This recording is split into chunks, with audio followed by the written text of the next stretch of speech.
Hello जी। तो हम start करते हैं डेसिंग यूथ का एपिसोड नंबर 27। तो एपिसोड 27 की स्टार्टिंग में हम देखते हैं कि छोटा बुचंग जो होता है वह मिठाई लेकर बहुत ही ज़्यादा खुश हो जाता है और कहता है कि ये डिंगी तुमने मेरे लिए मिठाई खरीदी, तुम कितने ज़्यादा अच्छे हो। ये डिंगी सुनो ना, क्या तुम मेरे बड़े भाई बनोगे। और हम देखते हैं कि यहाँ पे उसके गुरु यानी वेंग्यू जो होते हैं वो देखकर मुस्कुरा रहे होते हैं। सीन कट होता आगे हम देखते हैं कि ये लोग जंगलों की तरफ जा रहे होते हैं। तो ये डिंगी पूछता है वेंग्यू से कि एल्डर वेंग्यू, मुझे आपसे एक बात पूछनी है। आप माउंटेन में रहते हैं और उस माउंटेन से आप तियांकी सिटी को देखते हैं, तो आपको सब कुछ पता होगा, तो क्या आपको पता है। तो उसके जो वेंग्यू होते हैं वो कहते हैं कि हाँ, मुझे तुम यही पूछना चाहते हो ना तुम्हारे दोस्तों के बारे में। वो कहता है कि हाँ, मैं पूछना चाहता हूँ मेरे दोस्तों के बारे में कि उन लोग का क्या हुआ, वो लोग ठीक तो है ना। दरअसल मैं ये बात रुओफेंग से पूछना चाहता था, लेकिन मेरे घमंड ने उससे पूछने नहीं दिया, तो इसलिए मैं आपसे जानना चाहता हूँ कि मेरे दोस्त ठीक तो है ना। यहाँ पे वेंग्यू जो होते हैं वो कहते हैं कि हाँ, मैं तुम्हारे दोस्तों के बारे में बता सकता हूँ। दरअसल बात ये है कि जो लुओ किंगयान है ना, उसको छाया संप्रदाय के नेता द्वारा पकड़ लिया गया और बाद में जब सब कुछ शांत हो जाएगा तो उसे दोबारा से अपॉइंट कर दिया जाएगा एज अ बॉडीगार्ड। और साथ में जहां तक बाइली डोंगजुंग की बात है, तो बाइली चैंगफेंग आए थे। बाइली डोंगजुंग और सिकोंग चैंगफेंग, इन दोनों को बाइली चैंगफेंग यानी उसके पिताजी लेकर चले गए और बाइली डोंगजुंग को उनके घर लेकर जाया गया है। लेकिन हाँ, मुझे पता चला है कि किंगडोंग शहर से सिकोंग चैंगफेंग निकल चुका है क्योंकि वो अपनी ट्रेनिंग करना चाहता है, इसीलिए वो वहां से निकल गया है। तो यहाँ पे येडिंग जी जो होता है वो कहता है कि वैसे आपको लगता है कि सभी चीजों की जानकारी है अच्छे से। तो वो कहता है कि हाँ। तो ऊपर देखता है और कहता है कि कुछ पक्षियां जा रही होती है, उड़ा होता है। तो वो कहता है वेंग्यू कि दरअसल बात यह है ना, ये जो पक्षियां पेड़ पौधे हैं ना, ये लोग मुझे हर एक खबर पहुंचा देते हैं। वो कहता है कि कैसी बातें कर रहे हैं आप, पक्षियों से बात करते हैं। तो जो छोटा बच्चा बुचंग होता है वो कहता है कि हाँ हाँ, मेरे गुरुजी पक्षियों से बात करते हैं। तुम्हें पता नहीं है, सिर्फ पक्षियों से नहीं, पेड़ पौधे, तितलियां, फूल, यहाँ तक कि जमीन पे रेंग रहे कीड़े मकोड़े, वो दोपहर तक सबसे बातें करते रहते हैं, उनको सब कुछ पता होता है। तो यहाँ पे वो सोचता है अपने मन में, इसका मतलब ये है कि जो मेरी प्रेमिका है यानी बैंगजुंग है, उसको शायद इसके बारे में खबर ही नहीं है कि मैं यहाँ पे आया भी था उसे लेने के लिए तियांकी शहर में, और उसे कुछ भी खबर नहीं होगा। और वो तो सभी बातों से अनजान होगी कि मेरे साथ क्या हुआ और मेरे दोस्तों के साथ क्या हुआ। ये सब सोच के जा रहा होता है और उधर बुचेंग उसके सामने बड़बड़ा रहा होता है कि तुम्हें पता नहीं है, मेरे गुरुजी झूठ नहीं बोलते हैं। बुचेंग बोल रहा होता है कि मेरे गुरुजी है ना, वो हमेशा से सत्य बोलते हैं क्योंकि उनको सब कुछ मालूम होता है, वो सबसे बातें करते हैं। ये सबसे परेशान होकर ये नहीं कहता है चुप करो तुम, कितना बोलते हो, और आगे बढ़ जाता है। बुचेंग डर जाता है और कहता है कि गुरुजी देखो, ये फिर से अपने पे आ गया, ये क्यों ऐसी बातें करता है, हमेशा से सीधे से नहीं रह सकता क्या, हमेशा टेढ़ा ही रहता है। तो उसके गुरुजी होते हैं वेंग्यू, वो समझाते हैं कि देखो अभी वो बहुत परेशान है, वो अपने आप में बहुत ही ज्यादा बिजी है, इसीलिए वो तुम्हें ऐसे डांट दिया। बुचेंग कहता है कि खैर ये सब छोड़ो, गुरुजी देखो अभी मैं बहुत ज्यादा थक गया हूँ, तो मुझे लगता है कि अब मैं और नहीं चल पाऊंगा। तो उसके गुरुजी कहते हैं यानी वेंग्यू कहते हैं कि तुम थक गए हो, हर 1 घंटे के 2 घंटे के बाद तो तुम नैप ले लेते हो और तुम्हें ढोते ढोते हमारी कमर टूट जाती है। वो कहता है कि गुरुजी आप मुझे गोद में उठाकर ले जाते हैं ना, उसके लिए आपका बहुत बहुत धन्यवाद। तो उसके गुरुजी वेंग्यू कहते हैं कि देखो मैं तुम्हें गोद में उठाकर नहीं लाया था, बल्कि ये डिंगी तुम्हें गोद में उठा के लाया था, गोद में उठा के लाया था। बुचेंग बहुत ज्यादा खुश हो जाता है, दौड़ता हुआ ये डिंगी के पास जाता है, कहता है कि ये डिंगी तुम बहुत ही ज्यादा अच्छे हो, तुम्हारा दिल बहुत बड़ा है, तुमने इतने दूर तक मुझे अपने गोद में रखा, इसके लिए तुम्हारा बहुत बहुत शुक्रिया, तुम बहुत अच्छे हो, बस दिखाते नहीं हो, तुम सच में बहुत अच्छे हो। तो ये डिंगी कहता है कि तुम चुप नहीं रह सकते, हमेशा बकबक करते हो। बुचेंग कहता है नहीं, मैं चुप नहीं रह सकता क्योंकि तुम बहुत अच्छे हो, और ऐसा कहते कहते आगे बढ़ जाता है। ये डिंगी कहता है उसके गुरुजी से यानी वेंग्यू से कि ये हमेशा ऐसा खुश क्यों है, मतलब इतना हमेशा खुश रहता है और इतना बोलता क्यों है। तो उसके गुरुजी वेंग्यू जो होते हैं वो कहते हैं इसलिए क्योंकि इसे दुनिया में किसी से लगाव नहीं है। आगे की सीन में हम यू याओ को देखते हैं जो कि जेल में कैद होती है और उससे मिलने के लिए मो किंगशुआन आता है। किंगशुआन आता है तो वो कहती है कि किंगशुआन ये तुम हो ना। वो कहता है कि हाँ, आप ठीक तो है ना यंग लेडी। वो कहता है कि हाँ मैं ठीक हूँ, लेकिन मुझे तुमसे एक बात पूछनी है, मुझे बताओ कि क्या तियांकी सिटी में बाइली डोंगजुंग गया था अपने दोस्त ये की मदद करने के लिए, ये डिंगी की मदद करने के लिए। तो वो बताता है हाँ। वो पूछता है तो कैसा है वो कहता है यंग लेडी मुझे ज्यादा कुछ तो खबर नहीं है, लेकिन हाँ मैंने जहां तक सुना है मुझे पता चला है कि जो बाइली डोंगजुंग है उसको उसके पिता बाइली चैंगफेंग लेकर चले गए हैं और वो सही सलामत है। जिसके वजह से वो कहती है कि हाँ रुको 1 सेकंड, और फिर एक जो कपड़ा वपड़ा होता है उसमें कुछ लेटर वेटर अपने खून से लिख के और बाहर फेंक देती है, सरका देती है। वो पढ़ने के बाद मो किंगशुआन कहता है तो आप यहाँ से बाहर निकलना चाहती हैं। वो कहती है कि हाँ क्या तुम कर सकते हो। मो किंगशुआन कहता है कि यंग लेडी आप अच्छी तरीके से जानती हैं कि आपका एक वर्ड मेरे लिए आदेश की तरह है, तो मैं आपको यहाँ से जरूर छुड़ाऊंगा। वो कहती है कि मुझे माफ कर दो। वो कहता है कि मैं सब कुछ जानता हूँ, मुझे कुछ भी समझाने की जरूरत नहीं है। जिसके बाद से अगले सीन में हम देखते हैं वो उसे आजाद करके, मतलब याओ को आजाद करके वहां से लेकर जा रहा होता है। तभी आगे यूजी आ जाता है और यूजी आकर कहता है कि मो किंगशुआन तुम ये क्या कर रहे हो, क्या तुम वोक्शियांग के खिलाफ जा रहे हो। वो कहता है कि हाँ मुझे पता है मैं वोक्शियांग के खिलाफ जा रहा हूँ, पर तुम एक बात बताओ, तुम याओ फैमिली को सर्व करते हो या वुक्शियांग को? तुम उसके नौकर हो या याओ फैमिली के? तो मैं यंग लेडी को कभी भी धोखा नहीं देख सकता। यूजी कहता है कि अभी भी वक्त है, मान जाओ और इसे ले चलो, और कहता है उससे, मतलब यंग लेडी से अपने, कि यंग लेडी वापस चलिए, सब कुछ ठीक हो जाएगा। यंग लेडी कहती है कि मुझे जाना होगा, जिसके बाद से मो किंगशुआन जो होता है वो कहता है कि यंग लेडी आपको चिंता करने की जरूरत नहीं है, आप यहाँ से निकल जाइए, और उसका रथ साइड में तैयार होता है। यूजी उसे रखने की कोशिश कर रहा है तो मो किंगशुआन उसके सामने ही तलवार रख देता है, जिसके बाद से याओ जो होती है वो वहां से निकल जाती है। जब वहां से जाने लगती है तो यूजी जो होता है वो कहता है मो किंगशुआन से कि तुम ऐसा क्यों कर रहे हो, तुम वुक्शियान को धोखा दे रहे हो, तुम जानते हो ना? तो मो किंगशुआन कहता है हाँ मुझे अच्छे से पता है। यहाँ पे यूजी कहता है कि मुझे बिल्कुल नहीं लगा था कि तुम कभी मेरे सामने तलवार कर दोगे, और मो किंगशुआन कहता है मुझे भी नहीं पता था कि मैंने भी कभी नहीं सोचा था कि ऐसा कोई दिन आए जिस दिन मैं तुम्हारे सामने तलवार कर दूं। प्लीज मेरी बात मान जाओ और उसे यहाँ से जाने दो।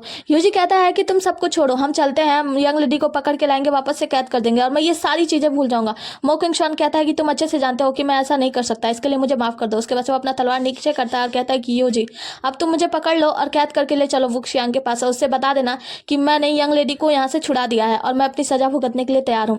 यूजी कहता है कि तुम अभी तक मुझे इतना ही समझ पाए हो ना, तुम अच्छे से जानते हो कि हम सभी साथ में पले बड़े हैं और तुम उनके जैसे नौकर हो, जैसे तुम उनका रिस्पेक्ट करते हो वैसे मैं तुम्हारा रिस्पेक्ट करता हूँ, हम दोनों बेस्ट फ्रेंड हैं, मैं तुम्हें धोखा कैसे दे सकता हूँ। और वो वहां से अपनी आंखों में आंसू लिए चला जाता है। मो किंगशुआन के भी आंखों में आंसू होता है। दूसरी सीन में हम देखते हैं यूए याओ जो कि रो रही होती है, मतलब उसकी आंखों में भी आंसू होता है। ये सब जानकर अभी भी गाड़ी के बाहर ही खड़े होकर इंतजार कर रही होती है। उसकी जो साथी होती है वो कहती है कि यंग लेडी हमें चलना चाहिए, वो कहती है बस थोड़ी देर और रुको, और वो जा नहीं रही होती है। वो कहती है यंग लेडी हमें जल्दी चलना चाहिए वरना लेट हो जाएगा। जब वो वहां से मुड़कर निकलने लगती है तभी हम देखते हैं कि वहां पे मो किंगशुआन आ जाता है। मो किंगशुआन कहता है कि यंग लेडी आप जाइए, अपना ख्याल रखिएगा। तो यहाँ पे याओ आती है और कहती है कि तुम्हें पता है ना कि तुमने मेरी मदद की है, अगर स्काई बियॉन्ड के लोगों को पता चला तो वो तुम्हें सजा देंगे, तुम्हें मेरे साथ चलना चाहिए। किंगशुआन कहता है कि नहीं, मैं आपके साथ नहीं जा सकता, मुझे स्काई बियॉन्ड में ही रुकना होगा और आप जाइए और अपना ख्याल रखिएगा, आप चले जाइए जल्दी से जल्दी। याओ कहती है कि तुम अपना ख्याल रखना और जाने लगती है। तो यहाँ पे मो किंगशुआन होता है वो भी अपने सीने पे हाथ रखता है, मतलब उसे प्रणाम करता है, कहता है कि ठीक है यंग लेडी आप भी अपना ख्याल रखिएगा और जल्दी से निकल जाइए, सेफ जर्नी। उसके बाद से वो वहां से चली जाती है। मो किंगशुआन की आंखों में आंसू होता है ये सब जानकर, मतलब देखा जाए तो मो किंगशुआन कहीं ना कहीं हमारी हीरोइन को पसंद करता है। आगे हम लंगड़े वुक्शियांग को देखते हैं जो कि अपने कमरे में होता है। तो वहाँ पे यूजी आता है और यूजी आकर कहता है कि यंग लेडी जो है वो वहाँ से चली गई हैं, आप जो मुझे सजा देना चाहते हैं मैं सजा लेने के लिए तैयार हूँ। वुक्शियांग कहता है कि तुम्हें पता है ना तुम्हें सजा कितनी बड़ी दी जाएगी? वो कहता है कि हाँ मुझे पता है और मैं सजा लेने के लिए तैयार हूँ, उसके लिए मुझे क्षमा करें।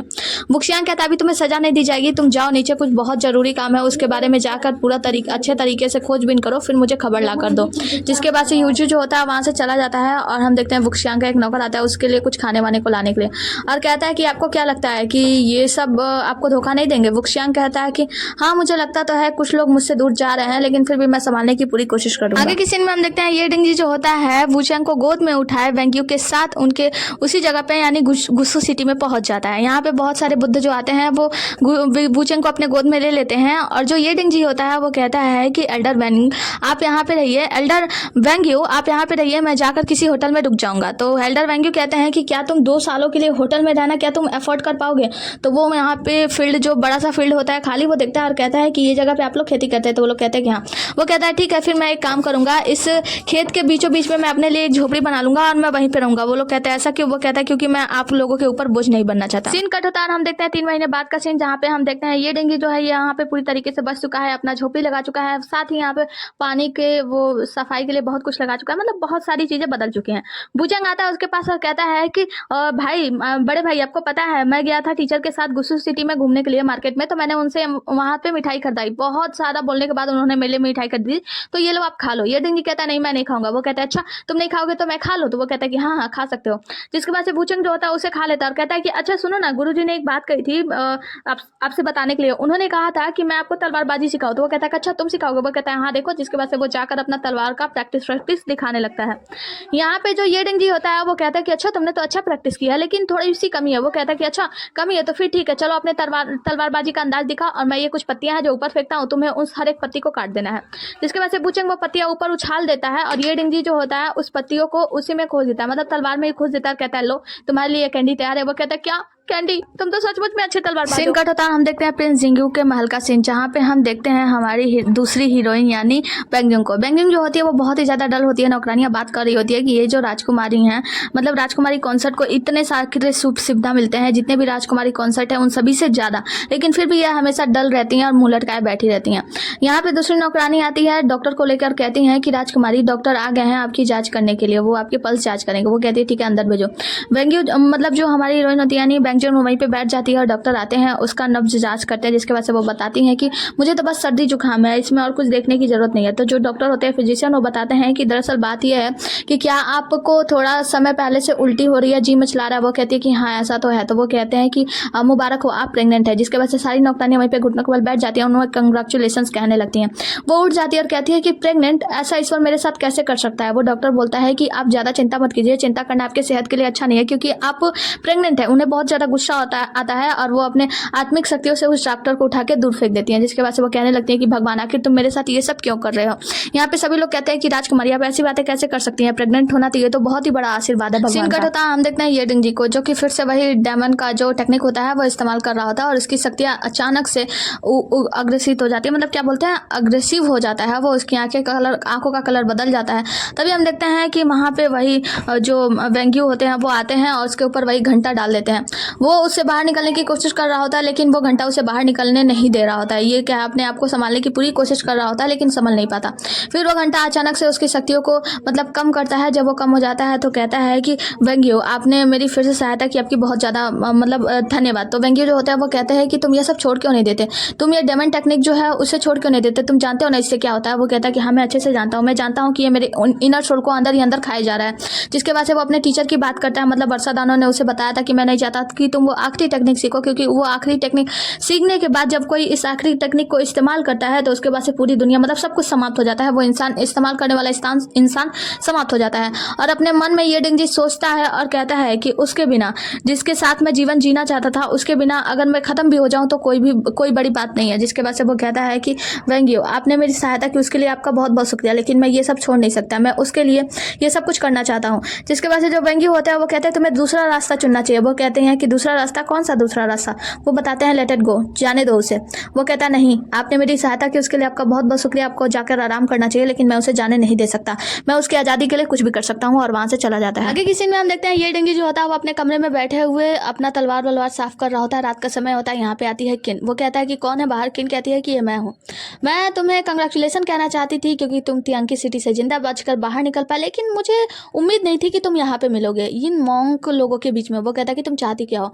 वो कहती है कि हमेशा से वही, मैं चाहती हूँ कि तुम मेरे साथ चलो। और वैसे तुम क्या चाहते हो, तुम भी तो चाहते हो ना कि तुम दुनिया में सबसे बड़े मार्शल आर्टिस्ट बन जाओ, तो क्यों ना तुम मेरा साथ दो। वो कहता है बिल्कुल नहीं, हम एक दूसरे की तरह नहीं है ना, और हाँ मुझे ज़िंदगी में जो कुछ भी चाहिए होगा ना मैं खुद अपने आप से पा सकता हूँ। वो कहती है कि क्या क्या कहना चाहते हो कि तुम हम लोग एक जैसे नहीं हैं। तो वो कहता है कि बिल्कुल नहीं, क्योंकि मेरे जैसा जो है उसे तो मैंने परेशानी में डाल दी है। और यहाँ पे वो बात कर रहा होता है बैली डोंगनुंग के बारे में। सीन कट होता है, हम बैली डोंगनुंग को देखते हैं जो कि यहाँ पे सोच रहा होता है कि यून कैसा कर रहा होगा, मतलब ये डिंजी पता नहीं सब कुछ ठीक होगा या नहीं उसके बीच में। और रोफेंग के बारे में क्या वो ये डिंजी को सेफ रख पाया होगा। ये सारी बातें सोच के वो थोड़ा चिंता कर रहा होता है, शराब पी रहा होता है। तभी हम देखते हैं वहाँ पे उसे एक किताब मिलती है। जब वो किताब देखता है तो कहता है कि ये गुगीन वादक, मतलब क्या इसे गुरुजी यहाँ पे छोड़ कर गए होंगे। और वो किताब लेकर आगे बढ़ता है, वहाँ पे जो गुगीन रखी होती है उसे जाकर बजाने लगता है। बैली डोंगनुंग जो होता है वो उस किताब से देखकर बहुत अजीब अजीब धुन बजा रहा होता है। और बाहर हम देखते हैं यंग लेडी यानी याओ को। याओ जो होती है वहीं पे मुस्कुरा रही होती है। उसकी साथी जो होती है वो कहती है कि मैडम यंग लेडी फाइनली उसने गुगीन बजाया। वो कहती है कि हाँ फाइनली। तो वहाँ पे उसकी जो लेडी होती है, मतलब जो औरत होती है, वो बताती है कि यंग लेडी आपने जो किताब वहाँ पे सीक्रेटली रखा है, ऐसा लगता है अब उसे मिल गया है, इसीलिए वो गुगीन बजाने लगा है। तो ये सुनकर याओ जो होती है वो मुस्कुराती है। इसका मतलब ये है कि याओ ने वो किताब वहाँ पे रखी थी। आगे हम ये डिंग जी को देखते हैं जो कि एक जगह जंगल के पास आता है और वहाँ पे आके कुछ सीटी बजाता है पत्ते का सीटी बजते हुए वहाँ पे चार जो होते हैं पहरेदार की तरह लोग, मतलब सैनिक लोग चले आते हैं। और वो कहते हैं कि यंग मास्टर प्रणाम। वो कहता है कि आप लोग मुझे यंग मास्टर नहीं कहो, क्योंकि आप सभी को पता चल गया होगा कि मेरे गुरुजी जो थे वो मारे गए हैं और अब मैं यंग मास्टर नहीं रहा। वो लोग कहते हैं कि इससे फर्क नहीं पड़ता, हमने कसम खाई थी हम आपको और गुरुजी को हमेशा मतलब पूरी जीवन सर्व करेंगे। हम आपके मरते दम तक आपके साथ हैं और आपको चिंता करने की जरूरत नहीं है। हालांकि हम इतने अच्छे मार्शल आर्टिस्ट तो नहीं हैं, लेकिन हाँ हम मरते दम तक आपका साथ देंगे, चाहे हमारे जान ही क्यों नहीं चली जाए। आप जो भी ऑर्डर करेंगे हम वही करेंगे। वो कहते हैं कि खैर हमने आपको आज इसलिए बुलाया है क्योंकि मैं आपसे कुछ फेवर चाहता हूँ। मैं चाहता हूँ कि आप लोग तियांकी सिटी जाएं और पता करें कि वो अच्छा कर रही है या नहीं, मतलब सब कुछ ठीक है या नहीं, मतलब ये बात कर रहा होता है बेंगजुंग के बारे में कि बेंगजुंग वहाँ पे ठीक है या नहीं। सीन कट होता है और हमें एक सुनसान इलाके का सीन दिखाया जाता है। यहाँ पे हम देखते हैं कि यूजी होता है। यूजी जो होता है वो आगे बढ़ता है और आगे बढ़ते ही वो देखता है कि बहुत सारे सैनिक जो है यहाँ चारों तरफ बिछे पड़े हैं, मतलब कुछ आगे कुछ पीछे, इसे चारों ओर से घेर लेते हैं। जिसके बाद यूजी जो होता है अपना तलवार निकालता है और पलक झपकते हैं यहाँ सबका नाश हो गया होता है, मतलब सभी लोग गिरे पड़े होते हैं, यूजी भी घायल होता है। यहाँ पे आता है मो किंगशुआन और यूजी कहता है कि तुम यहाँ पे क्या कर रहे हो। मो किंगशुआन कहता है कि मैं तुम्हारे लिए आया हूँ, और हम देखते हैं कि मो किंगशुआन जो होता है अपने कंधे पे यूजी को बिठा हुए लेकर जा रहा होता है। तो यहाँ पे मो किंगशुआन कहता है कि मैं तुम्हारा हमेशा ख्याल रखूंगा, याद रखना। सीन कट होता है, हमें दिखाया जाता है रुओ फेंग को, जो कि बहुत ज्यादा चिंतित तरीके से आता है प्रिंसेस वेंगजुंग की हवेली में और कहता है कि सब ठीक तो है ना। तो वहाँ पे एक नौकर होता है, वो बताता है कि पता नहीं प्रिंसेस को क्या हो गया, वो बहुत ही ज्यादा चिंता करी है और बहुत ज्यादा लड़ाई करी है, जबकि वो प्रेग्नेंट है, वो बहुत ज्यादा गुस्सा कर रही है। देखिए ना, कोई भी अंदर जाने की हिम्मत नहीं कर सकता। जिसके बाद से रुओ फेंग जो होता है वो दरवाजा खटखटाए बिना अंदर चला जाता है। जैसे ही अंदर की ओर हाजिर होता है, हम देखते हैं कि जो प्रिंसेस होती है वो उसके ऊपर अटैक करती है और वो इस अटैक से बच जाता है। प्रिंसेस दोबारा उसके ऊपर अटैक करती है, लेकिन रुओ फेंग उसका रोक नहीं करता, उस अटैक को अपने ऊपर सहन करता है, जिससे उसके मुंह से खून निकलने लगता है। बेंगजुंग जो होती है, बेंगजुंग वो कहती है कि आप मिस्टर ली के शिष्य हैं और मुझे नहीं लगता कि आप मेरे साधारण से अटैक को रोक नहीं सकते थे, तो आपने मेरे अटैक को क्यों नहीं रोका। रुओ फेंग कहता है क्योंकि मुझे लगा कि शायद जब मैं आपका अटैक अपने ऊपर सहन कर लूँ तो शायद आपका गुस्सा थोड़ा सा शांत हो जाए। वो कहती है कहना क्या चाहते हो, तुम चले जाओ यहाँ से। तो यहाँ पे रुओ फेंग कहता है कि प्रिंसेस आप प्रेग्नेंट है। वो कहती है कि हाँ मुझे पता है मैं प्रेग्नेंट हूँ, और तुम मुझे ये समझाने के लिए आया हो ना कि कहीं मैं बाहर जाकर इस बच्चे को मरवा ना दूँ। वो कहता है कि नहीं, मैं जब बस आपसे पूछना चाहता हूँ, मैं आपसे जानना चाहता हूँ कि क्या आप इस बच्चे को जन्म देना चाहेंगी। प्रिंसेस जो होती है वो कहती है कि वैसे उस प्रिंस का भाई कितना ज़्यादा अच्छा है ना, तुम कितना अच्छा बनने का कोशिश करते हो तुम लोग। और कहती है कि वैसे इस बच्चे को मैं अपने हाथों तो नहीं मारूंगी, लेकिन क्या होगा अगर ये बच्चा खुद चला जाए तो अच्छा होगा ना, भगवान की दया से ये मुझे छोड़कर चला जाए। तो यहाँ पे जो रुओ फेंग होता है वो कहता है कि बेंगजुंग आपका बहुत बहुत शुक्रिया, और वहाँ से जाने लगता है। फिर रुकता है और कहता है कि तुम्हारा शुक्रिया सब कुछ करने के लिए, और वहाँ से निकल जाता है। बेंगजुंग बहुत ही ज्यादा सैड होती है। सीन कट होता है, हम देखते हैं किनको, जो कि अपने कमरे में बैठी होती है अपने सर पे हाथ रखे। तभी एक आदमी आता है, उसे एक लेटर देता है। वो कहती है कि तुम कौन हो। वो बताता है कि मैं बुक्शियान की तरफ से हूँ, ये लेटर भेजा गया। वो लेटर पढ़ती है और पढ़ने के बाद बहुत ही ज्यादा हंसने लगती है, क्योंकि उसमें लिखा होता है कि बेंगजुंग जो है वो प्रेग्नेंट है। वो बहुत ज्यादा हंसने लगती है और कहती है कि देखो उसकी लॉयल्टी को, वो आराम से 3 महीने इतने अच्छे से बिता रही है, वो अब प्रेग्नेंट भी हो गई है, वो एक बच्चे के साथ प्रेग्नेंट है। मतलब ये को तो ये बात पता ही होना चाहिए, ये पता होना चाहिए कि जिससे वो इतना प्यार करता है वो उससे कितना प्यार करती है। सीन होता है, हम देखते हैं बाली डोंगजुंग को। बाली डोंगजुंग जो होता है वो गुगिन बजा रहा होता है, लेकिन फिर भी उसे अभी भी तार वार जो भी होते हैं समझ में नहीं आ रहा होता। वो बार बार किताब खोल के देखता है, फिर से बजाता है। तभी उसे एहसास होता है कि पीछे कोई है, ये कोई और नहीं ये याओ होती है। याओ को महसूस करने के बाद वो फिर बजाने लगता है और खूब मस्ती से गाना वाना गाने लगता है, मतलब जो आ तो नहीं रहा होता लेकिन हाँ प्रैक्टिस पूरा कर रहा होता है। यहाँ पे वो कहता है कि याओ तुम यहाँ। तो वो कहती है कि हाँ मैं यहाँ तुम्हें सिखाने के लिए आई हूँ मार्शल आर्ट। तो वो कहता है कि क्या तुम मुझे सिखाना चाहती हो। वो कहती है कि हाँ मैं अच्छे से स्कोर कर लेती हूँ, मतलब मैं अच्छे से ये गुगिन बजा लेती हूँ। वो कहती है कि वैसे तुम यहाँ पे मुझे सिखाने के लिए आई हो या तुम मुझे याद कर रही थी। वो कहती है कि दरअसल बात यह है ना, मैं जिस होटल में रुकी हुई थी पिछली बार वहाँ पे बहुत सारी भीड़ थी, लेकिन इस बार वहाँ पे बिल्कुल भी भीड़ नहीं है और मैं यहाँ पे तुम्हें सिखाने के लिए आ गई। वो कहता है कि अच्छा क्यों भीड़ क्यों नहीं है, क्या उस होटल में कोई मर गया है। वो कहती है नहीं, उस होटल में कोई मरा नहीं है, बल्कि पता है ये गुगिन की आवाज़ ना उस होटल तक जा रही है और उस होटल के सभी लोग कंप्लेन करके भाग रहे हैं कि ये इतना अभद्र और बेकार तरीके से गुगिन कौन बजा रहा है। इसलिए मैं आ गई कि ताकि मैं तुम्हें कुछ स्किल सिखा दूँ। और वो कुछ बजाने लगती है। तो यहाँ पे वो कहता है कि वैसे क्या तुम बजाना जानती हो। वो कहती है कि हाँ बहुत अच्छे तरीके से। और वो गुगिन को दूसरी तरफ पलटती है तो कहती है कि वाह तुम्हें पता है ये नंबर 4 का सबसे दुनिया का मतलब वर्ल्ड का सबसे बेस्ट गुगिन है। तो वो कहता है कि क्या सच में। वो कहती है कि हाँ।